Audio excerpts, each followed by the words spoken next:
When a relationship shatters due to an affair, we usually drown in the immediate emotional fallout. Society labels the cheater as a moral anomaly, a bad person who has somehow broken the social contract. But the statistics of human history and the data within our own DNA reveal a different reality. Infidelity appears to be a built-in feature of the human animal.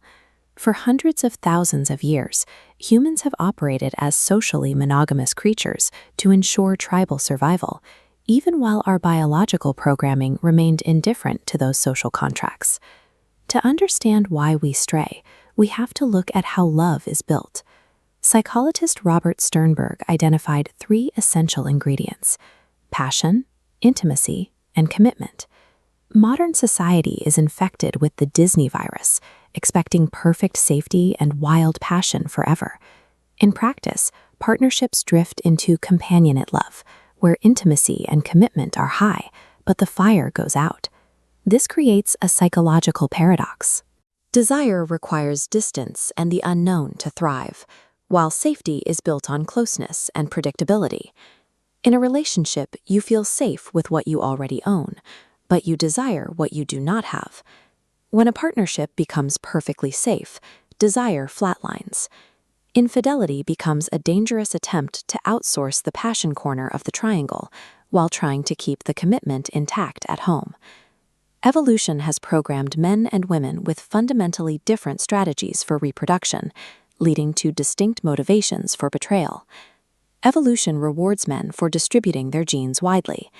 This biological imperative, known as the Coolidge Effect, triggers renewed sexual interest whenever a new female is introduced, regardless of how much a man values his primary partner. Because a woman invests massive biological resources into a single pregnancy, her strategy focuses on quality. This leads to a subconscious, continuous scan of the environment for a mate who might offer higher status, better security, or greater emotional intelligence. Within the brain, long-term bonds are built on oxytocin and vasopressin, creating warmth and absolute safety. However, the brain remains addicted to dopamine, the chemical of the chase. When a stable relationship becomes predictable, dopamine plummets. Cheating is frequently a subconscious attempt to self-medicate a bored, understimulated brain with a massive hit of illicit dopamine. Beyond biology, affairs are often fueled by internal psychological triggers instead of genuine affection for the other person.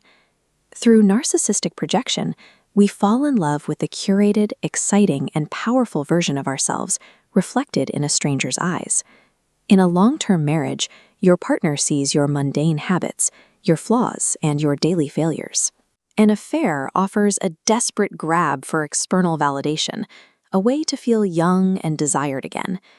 There is also the shadow, the primal, chaotic, hedonistic self that we often hide to fit into society. If you repress the shadow for too long to be the good wife or good husband, it eventually breaks out to sabotage the very life that imprisoned it. Infidelity is often the act of the shadow burning down a house because it was locked in the basement for too long. The philosopher Jiddu Krishnamurti taught that most human suffering comes from the illusion of ownership. We often confuse attachment with love. Attachment says, "You belong to me," and demands control to feel secure. True love observes a partner as a free agent, someone you choose to build with, but someone you can never truly own. Cheating destroys people because it violently shatters this illusion of control. We are forced to realize we cannot govern the biological machinery of another person.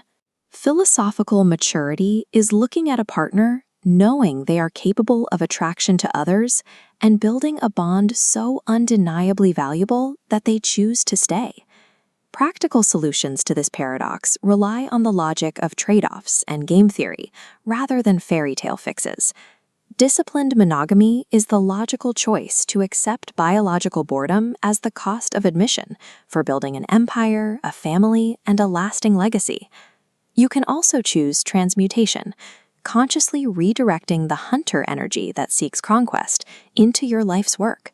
When you channel that primal aggression into business or creative risks, you find your dopamine by conquering the world instead of your marriage. If the relationship has died from too much safety, you must use radical restructuring. By cultivating independence and mystery, you re-inject the friction and space that desire requires to breathe. Finally, apply the memento mori test. If you had 1 year to live, you might be tempted by pure hedonism and endless sexual novelty. But every biological thrill has a saturation point. Eventually, the novelty becomes hollow and the dopamine burns out. When that hedonism reaches its limit, the only thing that remains is the desire to build something lasting. Choosing infidelity means sacrificing the architecture of a lifetime for the fleeting thrill of a Tuesday night.